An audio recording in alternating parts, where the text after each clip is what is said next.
Hi guys, it's Blackie and welcome back to the channel. Okay, today this will be the third time I have made this video. And I'm not sure exactly why, but it seems that the powers that be didn't like the way I did it the first three times. The first time I did the entire video and then discovered that my microphone didn't work. Second time I did it, I got the entire video completely done as far as creation. And when I went home and put it onto my computer, I downloaded it from my phone to the computer to do my edit, and it disappeared into the ether like it was never there. Wasn't on my phone anymore. It wasn't on my computer. So I take that as, constructive criticism that I had not adequately covered this. And that is the problem because we're continuing in the do-it-yourself haversack set, and now we're stepping off into the fire kit. Now the problem with that is there is a mountain of information that I need to convey for a fire kit, but that will come down the line. This is a beginning fire kit. This is for those that are getting started or wanting to create their own gear from scratch. So we will deal with those yes but blackies a little later on. But for right now, let's just create a kit that's going to be very durable and should handle 95% of all your starting needs for you to create fire out of a haversack for your woodcraft, bushcraft beginnings. Okay. I teach that a fire kit should have 3 sources of ignition. One of those ignitions should be a lighter. And when you go to get a Bic lighter, in fact, go get 2 Bic lighters. I know many of you are going to say about, have you seen the little kits? And yes, this is a Bic lighter that's been wrapped up with jute cord to make a tinder and duct tape to be repair and that, and then got a lanyard on it so it could hang on to another piece of gear, like a key ring or something. I've made up several of these in videos before, and I'm sure you can find tons of those, and that is an adequate idea. But when you go to pick out the lighter, what I want to recommend is this. Look for the lighters that's got some sort of picture on it or something, the seashore or the whatever. And when you look at the bottom of it down here, it's going to have a little ring that you can grab your fingernail and hook. What it is, that's some colorful images on shrink wrap tubing. They put the lighter into it and they shrink it down to size. You want that one because when you cut that plastic and peel it off, you're left with an opaque lighter. Now, when I say opaque, what I mean is it's not a solid green, a solid blue, or whatever. And therefore, it's actually clear enough that you can hold it up to the light and see. Now, I'm going to see if this camera can pick this up. You can see the fluid level there. It's easy to see how much fluid is left in that lighter. So when you make your kit, leave about a finger's worth at the bottom open so that you can still see by tipping it how much fuel is left in the lighter. Okay? But we want 3 sources of ignition. 2 sources of that produce flame. Okay? So we've got a Bic lighter. Go ahead and get 2. Okay? And then we're going to go to matches. Okay, while we're still on lighters, I know you're going to ask, Blackie, how about a Zippo? Zippos are good lighters, but they will evaporate sometimes in a matter of hours in the conditions. Anybody that's ever carried one in a pocket knows about that. You're constantly having to refuel them. They're good lighters, but it's something you have to constantly redo. So if you're a smoker and you're going to carry a Zippo anyway, great, that can count as a kit. But it's something that will just evaporate out by itself, you doing nothing. Now, X-Attack makes a lighter that is fueled from the bottom. You unscrew this bottom down here, and you refill it just like a Zippo lighter. It's got an O-ring on both ends so that you can use this as a Zippo type lighter. Same idea, but it does not evaporate. And so I've been able to fill one of these up, carry it in my haversack day in and day out, and 2 years later it still be usable. It has not evaporated out. So if you definitely want one I can refill, It's not going to be cheap. There's like 40 something, 50 something bucks now, but they absolutely do work. Okay. For the cheaper, go with the Bic lighters. 2 Bics beats none. Okay. Matches. I like a match safe, and this is just an old Boy Scout match safe. And inside of it, you want to carry an assortment of kitchen matches and Yukio lifeboat matches, because the Yukios burn even when they've been wet. And that's the advantage of that with matches, is they produce flame. And I think you can see that in there. I have the striker I've taken apart and put in there. So I've guaranteed got a striker, and it's a waterproof case. So the lighter in this work when they've been wet. You may have to dry out the lighter a little bit, but they do work. Why matches? They produce flame, and they also allow me to take, let's say, a Tinder bundle, and I can actually stick the match into it with the striking edge out, ignite it there, and let it burn inside so I can manipulate it easier. It gives me like a hands-free where I don't have to hold one hand a lighter. I can ignite something and push it somewhere and know it will keep burning. So matches, good backup lighter. Your primary is going to be the lighter in the beginning, but having matches as a backup is a good idea, and practice with the matches. Third is going to be a ferro rod. Now, this is not a ferro rod. This is a stand-in. This is actually a 4-sided edge, 490-degree spine scraper, but my actual ferro rod is on my knife right now, and I did not bring it with the kit to demonstrate. But let's just play pretend this is a ferro rod. Ferro rods produce thousands and thousands and thousands of sparks and do really, really good in most conditions to ignite finely processed tinder. We'll get to that in Tinder. But those are 3 sources of ignition. 2 produce flame, lighters and matches, and then 1 that produces spark. Okay? Okay. Next, you're going to want a tinder. This is a tinder that can function when it's been wet. And these are Mini Infernos by Self-Reliance Outfitters. You can find them online, find their shop. These are really good. There's like 10 or so in a tin. They seal up well. The tin's reusable after you're done. And it's just a good reusable tinder that you just take, tear in half, put it with a spark, or put it with a match, or put it with a lighter, and ignites, and it burns several minutes. That's the important point. It gives you several minutes to get a fire going. Okay? Next, I carry fatwood or fat lighter or touchwood, kerosene wood. There's all kinds of names for it. But this is something that's readily available here in the South everywhere you pick it up off the ground.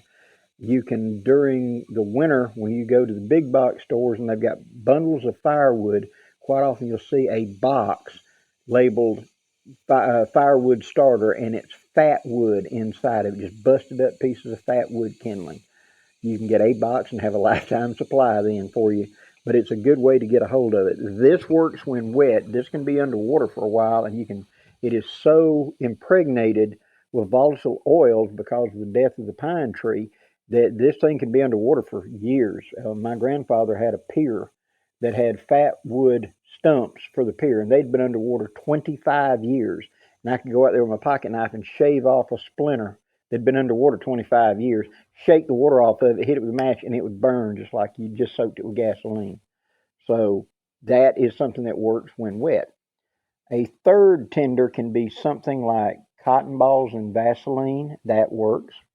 Or what I'm going to suggest is you go and get jute cord. It comes in a roll like this, and it's a cordage that you can then tear apart.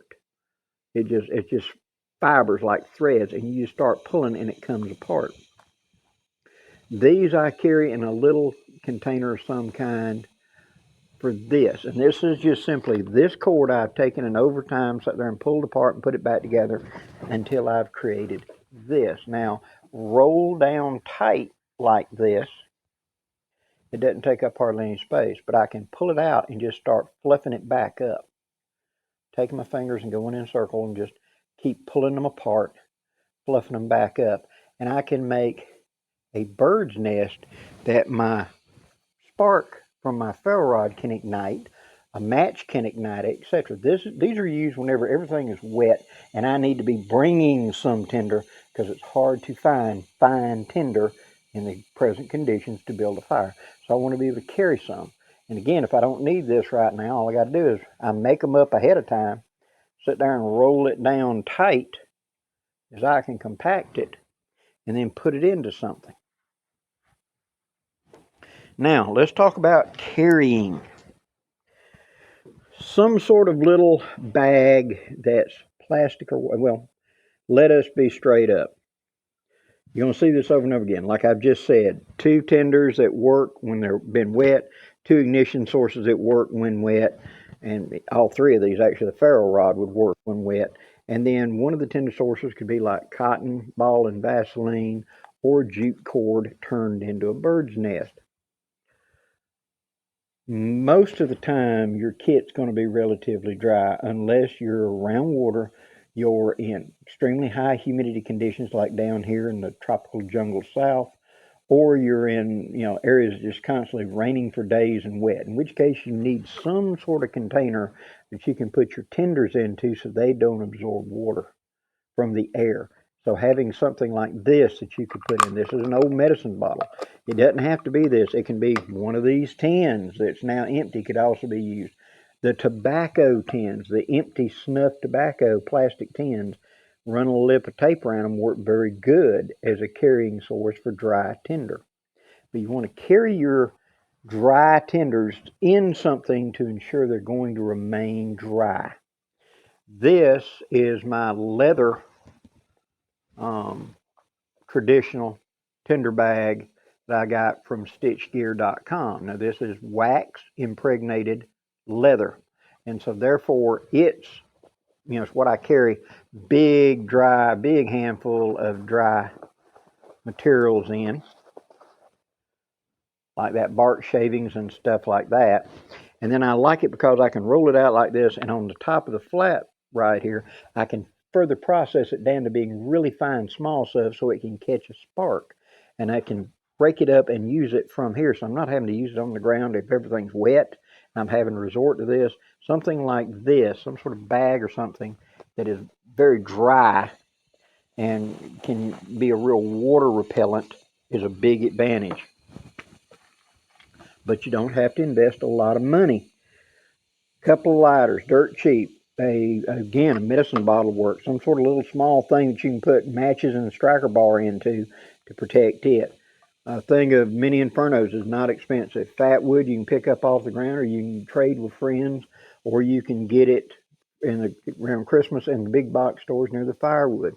Cotton balls and Vaseline. Again, put it in something and is readily available. Jute cord, cheap, and can be picked up in any of the craft sections of the big box stores, or sometimes where you find the rope and the cordage at, and then some way to carry your pre-made up nests. That's a very basic kit.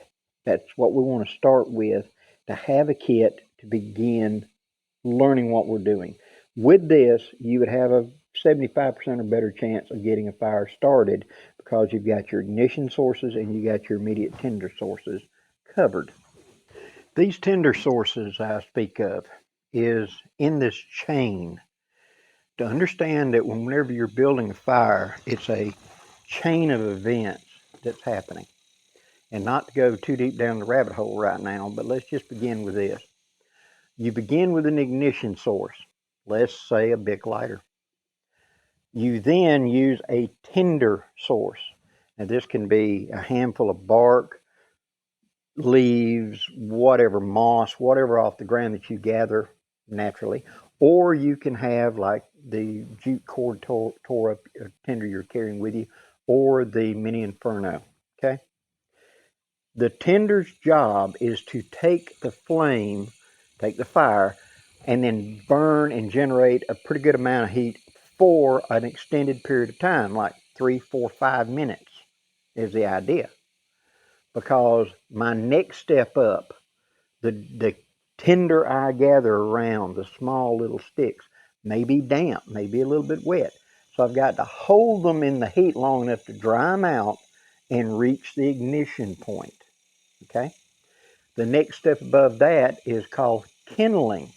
And kindling begins with like pinky size and goes up to thumb size, you know, wood, anything from that, from pinky up to thumb size. And that is taking it from the tinder and generating a kindling fire, a small fire of that. That's just a big handful of smalls put on top. On top of that goes fuel, which would be wrist size and bigger. That's what we're picking up or sawing, maybe split in half if it's a bigger log or whatever, until we get a fire going that is self-sustaining. It's a bed of coals that now I can just lay fuel onto it and it will feed itself and keep going. Okay? But that chain begins with an ignition source, a tinder source, a kindling, and a fuel. The kindling and fuel you'll pick up in nature. The tinder source you can pick up in nature if it's available. A lot of times in the winter, after all the winter storms and everything, all that little fine dry tinder, it's gone because the snow has crushed it or the winter has dried it out and it's fell to the ground and rotted, and you just can't seem to find any dry, fluffy tinder. That's the reason we bring it with us in our kit. It doesn't have to be a huge bag, but it needs to be at least say a fist size of good compressed dry tinders that like they say, possum mentality. You find a tulip poplar limb down that's got really good bark. Well, you take a minute with your knife and you shred it up and you put it into your bag to refill your larder when you do need it. See? So it's something you don't have to keep spending money on. You kind of start picking up and perpetuating it, and we will deal with that when we get to fire a little later on. But for right now, for the beginning fire kit, 3 sources of ignition, a couple of big lighters, some matches in some sort of container, and a ferro rod.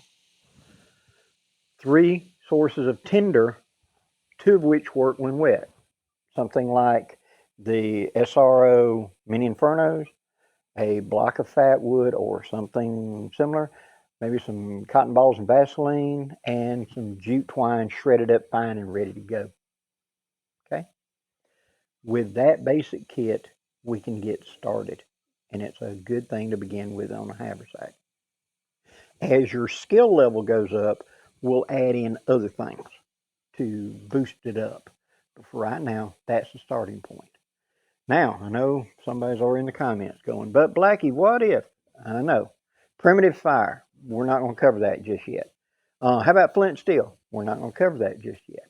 How about a hand drill? We're not going to cover that just yet. That's more advanced.